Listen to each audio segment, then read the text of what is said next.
Hola, ¿qué tal amigos? Muy buenos días.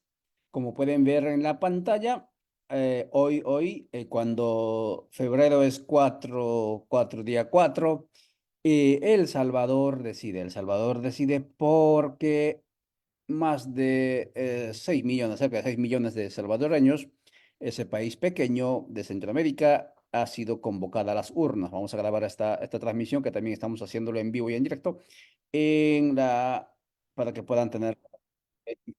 Entonces decíamos, hoy 4 de febrero 2024, El Salvador, este país centroamericano, histórico país centroamericano, decide su nuevo presidente, presidenta, vicepresidente o vicepresidenta y 60 integrantes del Congreso de la República. Eran 84 miembros del Congreso, diputados, pero en el gobierno actual por la mayoría del Congreso, etcétera, que tiene el presidente actual, Bukele, que ha sido electo en el 19, pues redujeron a 60. Y eso mismo ocurrió también con los municipios, o con lo que serían en otras partes los gobiernos municipales, de 262, si mal no recuerdo, a 44, 40 municipios ahí que tienen que elegir en los próximos meses, ¿no? En esta jornada electoral. ¿Y qué tenemos que decir de El Salvador, amigas y amigos? Salvador es un país bastante sui generis porque de Centroamérica o del continente tal vez es uno de los pocos países que tiene cerca del 50% de su población, ¿sí? De lo que representa su población actual en el extranjero, es decir, de migrantes, especialmente en los Estados Unidos. Son alrededor de 6.300.000, de esos alrededor de 2,5 millones, 3 millones están en los Estados Unidos. ¿Qué más tenemos que decir? El Salvador es el país más pequeño continentalmente hablando del continente de Villala. Obviamente, en el Caribe hay países que no llegan a 200, 300 kilómetros cuadrados, pero El Salvador es apenas, es decir, dentro del mar, como islas, ¿no? Pero en el caso del continente, El Salvador es el único país pequeño porque tiene 21.000 kilómetros cuadrados, es decir, del tamaño de un municipio, de muchos municipios de Centro o de Aviala del Sur. ¿Qué más tenemos que decir de El Salvador? El Salvador es un país que ha hecho historia últimamente porque apareció allí un presidente de la República, Nayib Bukele, que hizo historia.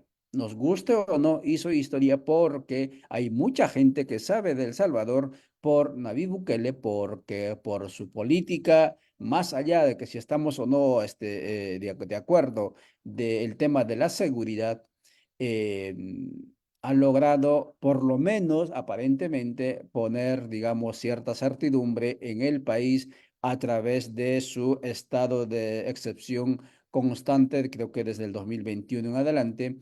Y Salvador va a elecciones en pleno estado de excepción, bastante particular. Y pues esto lo ha hecho Nayib Bukele y la gente dice que Nayib Bukele, esta estrategia de lucha contra, entre comillas, la inseguridad, también que se amplíe y se establezca en el continente, porque el continente está viviendo uno de los momentos más difíciles de su historia. Con el tema de la inseguridad. Están viendo ustedes cómo está el país de Ecuador. Ustedes están viendo hasta ayer cómo está el país de Chile, ¿sí? La delincuencia, al parecer, incendiando toda la parte sur, ¿no? Y similar situación ocurre, por ejemplo, en el Perú, y así sucesivamente en todas partes la inseguridad, y entonces cuando Nayib Bukele encarcela, ¿no? Muchas decenas de miles de gente, ¿no? Tachados de delincuentes sin antes preguntarles o procesarlos, pues eso al parecer le gusta a la población. Pero bueno, son las 7:10 y está con nosotros Ángel Flores. Él es del espacio de Milpa y esta es la entrevista que les habíamos prometido. El Salvador decide 2024. Por favor, Ángel, saluda a la audiencia. ¿Quién es Ángel y qué es Milpa? En cuestión de un par de minutos, explíquenos. Active el micrófono. Eso, gracias, Ángel. Sí, primeramente un saludo fraterno y combativo a quienes nos escuchan y nos ven en las diferentes medios, redes. Mi nombre es Ángel Flores, formo parte del movimiento indígena para la integración de la lucha de los pueblos ancestrales del Salvador, MILPA. una organización que nace a partir de las diferentes amenazas que enfrentamos en los territorios, específicamente en la franja costera marina de El Salvador, ante megaproyectos de inversión impulsados desde el propio gobierno, como también iniciativas económicas de sectores corporativos o empresariales que actualmente están asediando y adueñándose de los bienes comunes a lo largo y ancho de nuestro país. Específicamente, en mi caso, junto con otros compañeros de la zona oriental, hemos iniciado un proceso de resistencia en contra de uno de los proyectos emblemáticos que ha impulsado el gobierno, en este caso de Bukele, que ha sido el aeropuerto del Pacífico, lo cual ha implicado la violación de una serie de estándares internacionales, así como también de derechos colectivos de las comunidades indígenas y campesinas. Y a partir de esta situación hemos ido articulando también con otras comunidades amenazadas en diferentes puntos del país ante estas iniciativas económicas que simplemente implican el despojo de comunidades rurales a costa de vulnerar sus derechos y también beneficiar intereses claramente privados.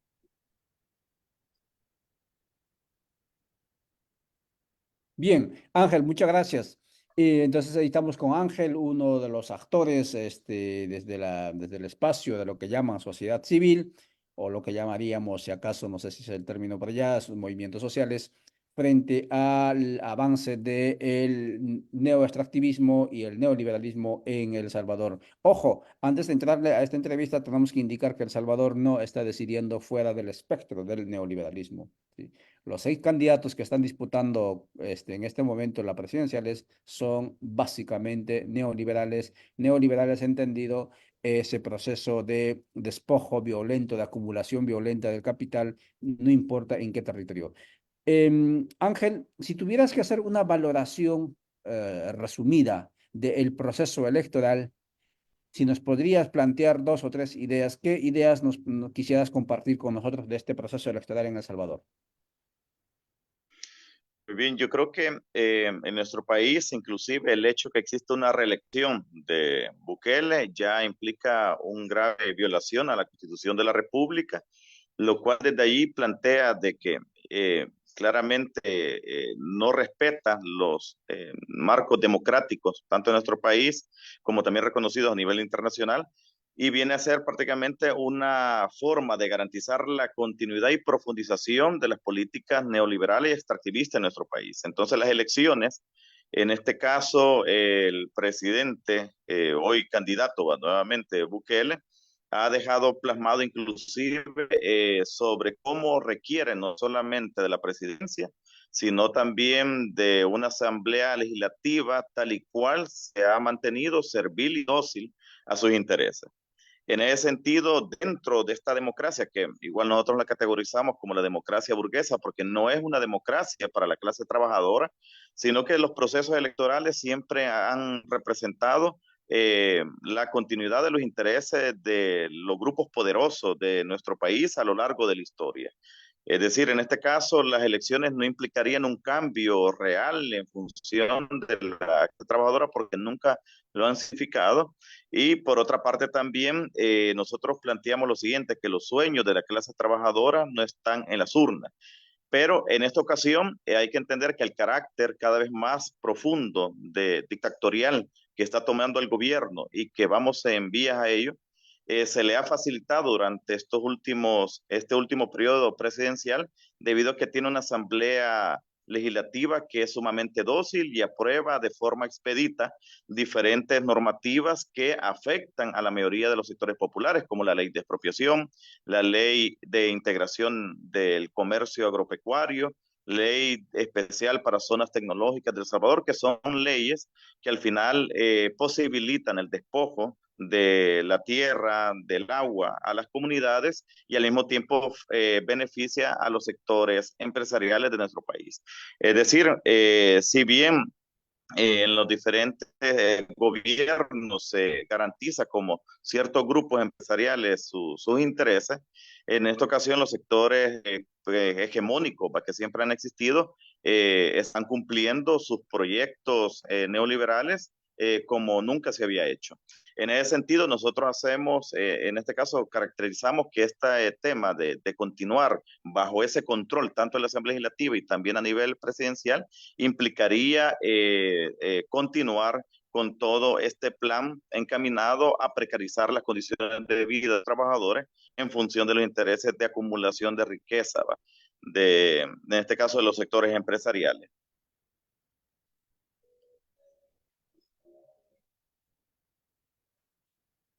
Muchas gracias. Estamos conversando con Ángel Flores del movimiento Milpa, haciendo su valoración sobre este proceso electoral que el país ha vivido. Hay un elemento que él acaba de indicar. Amigas y amigos que están siguiéndonos, estamos transmitiendo en Rondas Campesinas del Perú, estamos transmitiendo también al Carajo.org de Colombia, transmitimos también en Unidad Popular del Perú, estamos saliendo también en Minca Comunicaciones Argentina y obviamente aquí por Guatemala estamos transmitiendo a través de Codeca Guatemala, Juventud Plurinacional, Radio Victoria, la voz de los pueblos, obviamente estamos transmitiendo allí.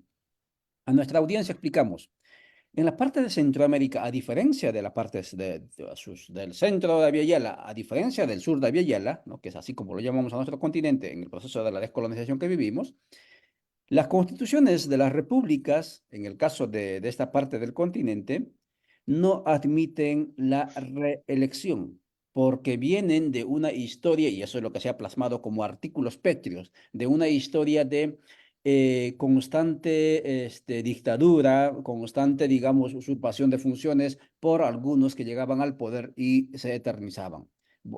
Ahí podemos hablar de Ubico en Guatemala, y etcétera. Ahora bien, se estableció en la Constitución entonces como artículo pétreo esta prohibición constitucional de la no reelección. Ocurre en Honduras, ocurre en Guatemala, ocurre en Nicaragua, ocurre en El Salvador, etc. Pero en El Salvador, escuche bien, utilizando el gancho de la sentencia de la resolución del Tribunal Constitucional, que por cierto ha sido puesto cinco miembros, cinco integrantes de este tribunal, de esta corte, por diputados de Nayib Bukele, aprovechando esa interpretación de la Constitución, de esos artículos pétreos que dice que no se pueden cambiar, no se pueden modificar ni siquiera con asamblea constituyente. Nayib Bukele rompe lo establecido en la Constitución. Creo que son como 8 artículos donde habla, 8 o 6 artículos donde habla de que no puede ir alguien que esté en función de gobierno, en este caso como presidente, no puede ir a la reelección, ¿sí? Pero aprovechando de esta sentencia que tiene rango inferior a la Constitución, eh, Nayib Bukele va a la reelección, ¿sí? Triste esto porque si el presidente es el principal, el primer dignatario, si podemos decir, el primer ciudadano del país, rompe la Constitución y se premia, si seguramente con el triunfo que le van a dar hoy, se premia esa inconstitucionalidad, esa ilegalidad, ese delito contra la Constitución, ¿qué podemos esperar entonces mañana del resto de la ciudadanía? Y entonces ese es un punto importante. En Honduras ocurrió lo mismo, ¿sí? Juan Orlando Hernández llegó a la presidencia, rompió el texto constitucional, incluso le hicieron el golpe de Estado a Zelaya cuando dijo, vamos a consultar si podemos o no cambiar esta parte de la reelección para que puedan reelegirse las siguientes, y que hicieron los que estaban supuestamente defendiendo la Constitución, juntamente con Estados Unidos, empujaron el golpe de Estado y Orlando se quedó en el poder, ¿no? Después que hubo elecciones, y rompiendo la Constitución, ¿sí? Y luego que terminó, digamos que tuvieron como 10 años allí él, 8 años, Estados Unidos se lo llevó preso, ¿no? Nicaragua también rompió ese principio, a este todavía no lo llevan, ¿no es cierto?, al presidente de Nicaragua. También se rompió ese artículo pétreo de la Constitución que dice no se puede reelegir. Por lo tanto, la Constitución entonces está de más en estas repúblicas. La otra cuestión entonces, Ángel, es em, ¿qué expectativas hay en este proceso electoral? Bien, ya decías, ¿no?, que Bukele tiene casi todo el control económico, ¿no?, comunicacional, pero también de las instituciones. Pero ¿qué expectativas, qué posibilidades tienen los otros 5 candidatos que disputan invisiblemente o desde el anonimato prácticamente, porque no han hecho campaña o no se ha visto? Ujú, sí, correcto. Sí, realmente, tal como lo analizamos como organizaciones desde la población civil, estas elecciones simplemente es un trámite más de continuidad del poder de Bukele. Por tal razón, inclusive a nivel respaldo, a partir de todo el aparataje que tiene el presidente, en el caso de la figura de Bukele, ¿va? Desde la presidencia, donde ha utilizado inclusive las mismas instituciones públicas para mantenerse presente, en este caso de manera mediática, dentro de la población salvadoreña y también a través de toda una estructura a nivel de redes sociales, youtuber, personas que al final van reforzando esa imagen que él quiere mantener dentro de la población. Eso genera que tenga un gran arrastre todavía dentro de la población salvadoreña, a partir de todo ese proceso de propaganda y también el proceso de desinformación que se tiene, donde inclusive sobre el tema de la transparencia, sobre el manejo de las arcas del Estado, hoy ha sido prácticamente nulo. ¿Va? Si bien siempre ha sido difícil a lo largo de la historia de El Salvador, hoy es mucho más complicado en ese sentido, y eso le permite lo que es posicionarse en el imaginario colectivo como una figura, ¿va? Que está resolviendo problemáticas como fue el tema de la violencia, de la delincuencia, pero que hoy inclusive el tema económico, vemos como cada vez el nivel de pobreza va aumentando en El Salvador y cada vez se va agudizando más en ese sentido, ¿va? Donde ya el problema fundamental que enfrentamos como pueblo salvadoreño viene a ser el tema económico, ¿va? Es decir, la precarización de nuestras condiciones de vida. Entonces, en ese sentido, yo creo que a este gobierno sabe, Bukele sabe que es necesario un periodo, varios periodos más inclusive. Sabemos que después de esto viene inclusive reformas a la Constitución de la República, ir generando todos los mecanismos que le permita perpetuarse más en el poder para poder seguir con ese proceso de reorganización del enriquecimiento que está habiendo en el país para los sectores empresariales a los cuales él representa y también los sectores empresariales que históricamente han estado detrás del poder en El Salvador. En ese sentido, prácticamente el resto de candidatos es nulo lo que es la capacidad que puedan de enfrentarse a Bukele, ya que inclusive las condiciones de participación han sido totalmente desigual, donde se ha generado las condiciones para que no puedan ni tener ni la capacidad financiera, económica, de poder estar presente, por ejemplo, para divulgar, digamos, sus planteamientos. Lo que se lamenta en este sentido es que a pesar de que se es consciente de esa condición tan adversa por el resto de candidatos, ellos mismos conocen muy bien eso, en vez de no reconocer, en este caso, la reelección, el lanzarse nuevamente como candidato por parte de Bukele, el resto de partidos decide participar. Entonces, eso también nosotros interpretamos que lo que hace es darle legitimidad a algo que ya está definido, por ejemplo, los resultados que viene a ser Bukele nuevamente en el tema de la presidencia.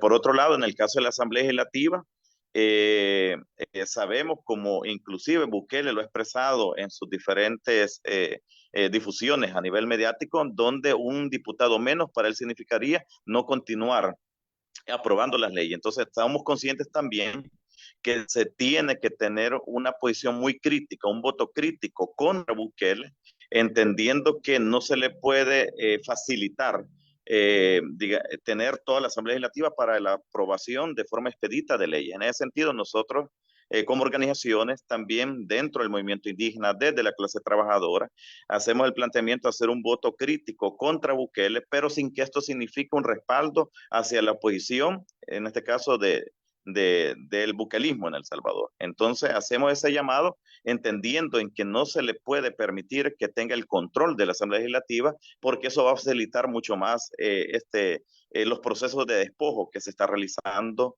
y la vulneración de derechos también laborales hacia los sectores de la clase trabajadora de El Salvador y también sobre cómo cada vez se violentan los derechos colectivos de las comunidades indígenas y campesinas. En ese sentido, a la par de esto también hacemos un llamado a que debemos de seguir como pueblos ancestrales, como clase trabajadora, en la construcción de un instrumento político que realmente represente nuestros intereses. Como muy bien lo mencionabas, en este caso, todos los partidos políticos responden a una agenda neoliberal.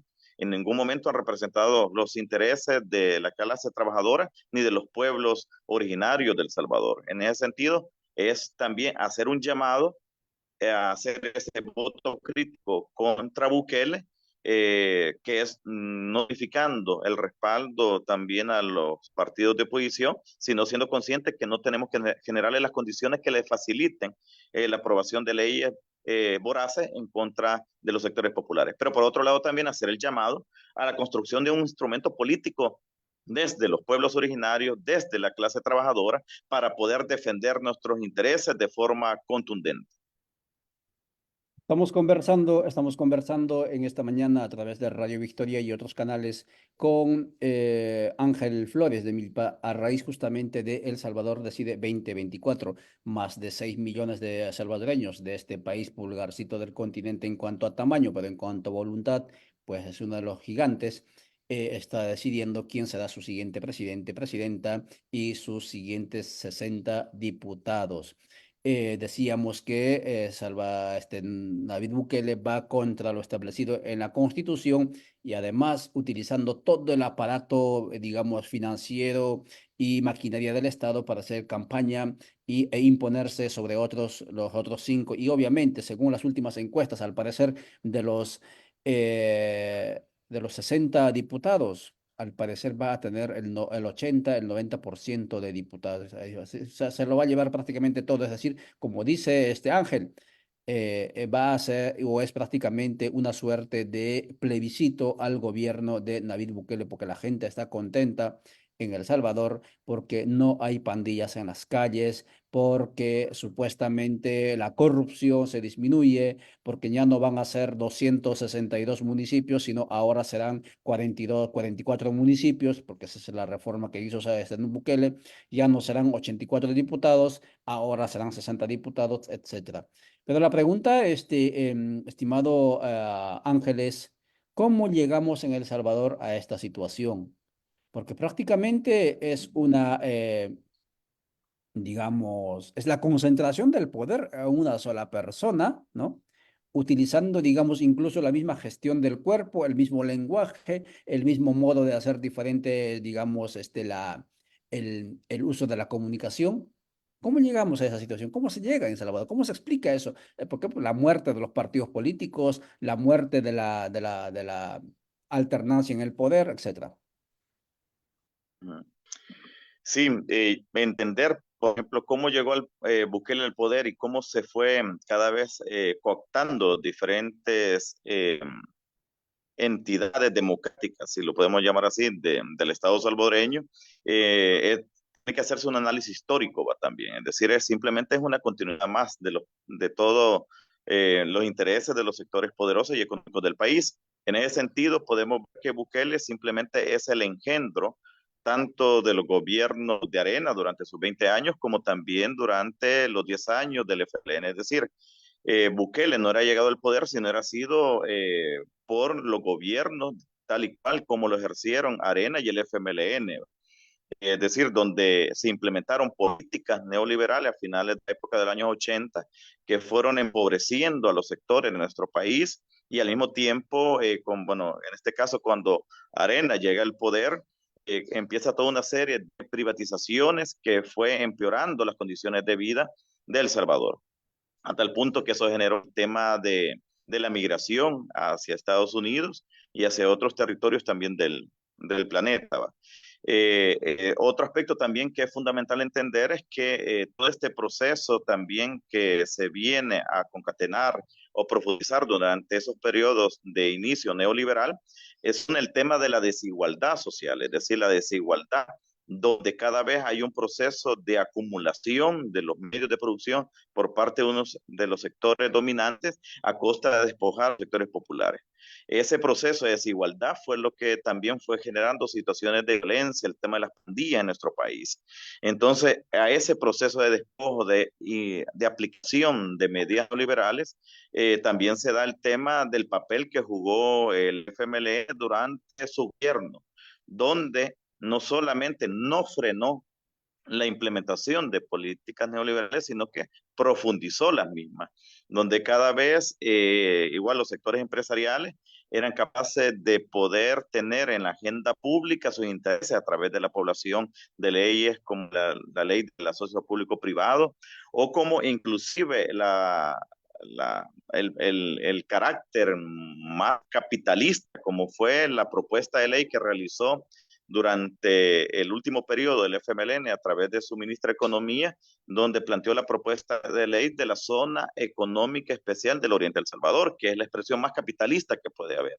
Entonces, estamos viendo que todo ese tema de precarización de las condiciones de vida y también a la par los procesos de corrupción que se dieron donde se desviaron recursos del Estado para favorecer aún más a estos sectores y también a la burocracia, a los funcionarios que estaban dentro del Estado salvadoreño, generó un descontento sumamente fuerte dentro de la población, el cual aprovechó Bukele. Y entendiendo que Bukele igual viene de los mismos partidos a los cuales él criticó, y que simplemente ha dado continuidad a esa misma agenda neoliberal, claro, que ha acompañado de toda narrativa que cala en el sentir de la gente o que ha ido calando en el sentir de la gente, primero en lugar sobre descontento de los partidos que antecedieron, pero también sobre elementos como el caso de la corrupción, que la gente, que dentro de la población generó un nivel de descontento muy fuerte. Entonces, esos elementos, la construcción de una narrativa, el lograr estar presente cotidianamente en el imaginario de la población a través de toda una estructura de redes sociales, así como también utilizando los medios de comunicación públicos, le facilitó en este caso, hacer que la población le respaldara y le siga respaldando para mantenerse en el tema del poder. Entonces, en el caso de Bukele, es un producto histórico, si lo queremos ver así, pero que no era sido posible sin la complicidad tanto del FMLN como ARENA en la ejecución de las políticas neoliberales y extractivistas que permitieron que Bukele llegara al poder. Entonces, algo que Bukele sumamente tiene claro y podemos ver cómo él, con el fin de que no se saque a luz, es decir, las acciones de corrupción como la implementación de estas medidas en función de los grandes sectores económicos, tanto nacionales como internacionales, ha generado todo un cerco mediático o un bloqueo de acceder a esta información. Por eso el tema de cómo hoy es mucho más difícil poder acceder sobre el tema de transparencia en el aparato público, porque Bukele es consciente que eso fue que permitió que Arena y el FMLN cayeran. Entonces está dispuesto prácticamente a cometer esa situación de tal manera, entendiendo que los niveles de corrupción hoy son mucho más fuertes, es decir, Bukele ha hecho lo mismo y a una mayor escala en comparación a los gobiernos del FMLN y Arena aquí en El Salvador. Muchas gracias, Ángel. Estamos conversando con Ángel Flores sobre este proceso electoral bastante sui generis, bastante particular que vive el país de Centroamérica, El Salvador. Un candidato que al mismo tiempo ha sido presidente, pero al mismo tiempo es candidato contra la Constitución, con todo el presupuesto, etcétera, y con todo el aparato estatal, se va a imponer nuevamente allí y ojo, con la venia, con la aceptación, con el respaldo de la comunidad internacional, específicamente del gobierno norteamericano. Escuche bien esto. En Venezuela, ¿sí? Producto de un proceso, digamos, judicial, le dijeron a la candidata de la oposición, usted no puede en estas condiciones candidatear. Y Estados Unidos, ¿sí?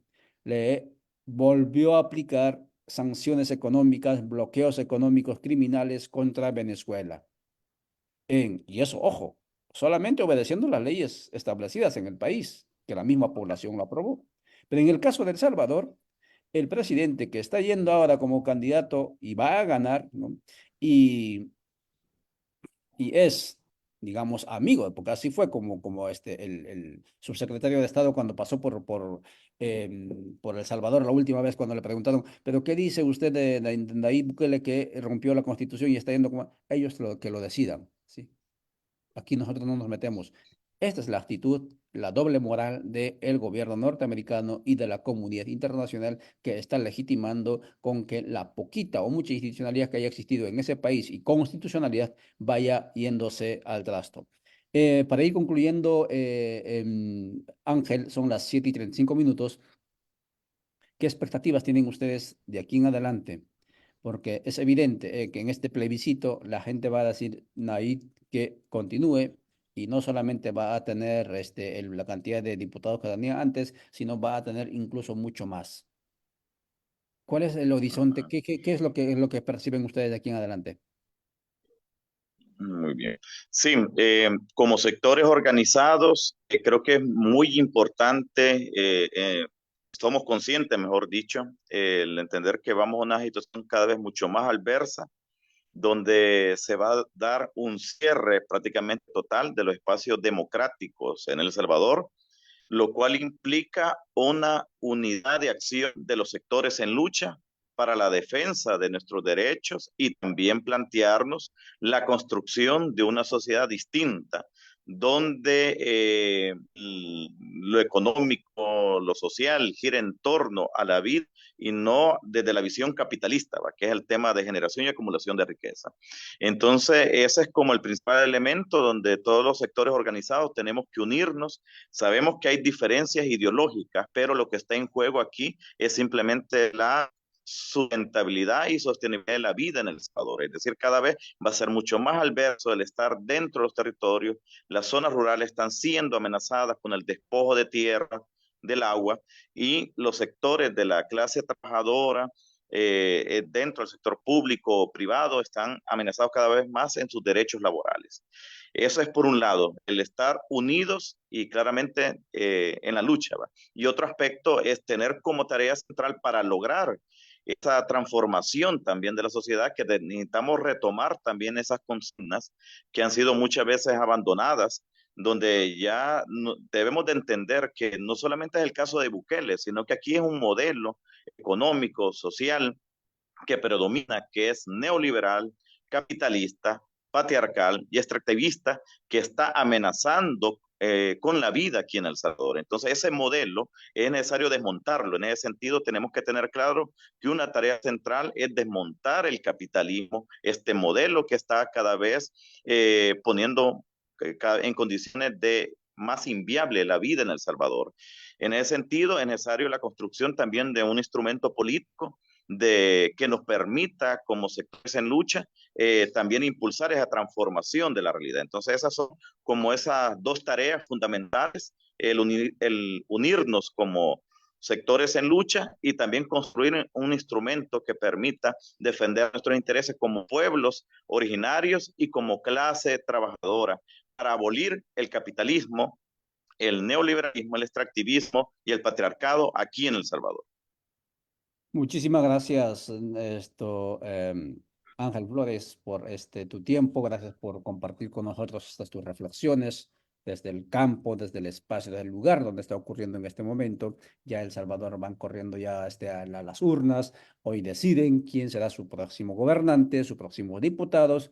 Y conversó con ustedes Ángel Flores a través de Radio Victoria, La Voz de los Pueblos. Quienes quieran seguir más noticias sobre esto y otros, síganos por favor en www.radiovictoriagt.com. Muchas gracias, Ángel. Nos veremos próximamente y nosotros en cuestión de 1 hora y 20 minutos, cuando marque el reloj a las 9 de la mañana, volveremos con el informativo plurinacional GT Voces desde los Territorios y por supuesto que habrá también otra voz desde El Salvador reportándonos lo que está ocurriendo allá. Hasta entonces, chao, chao.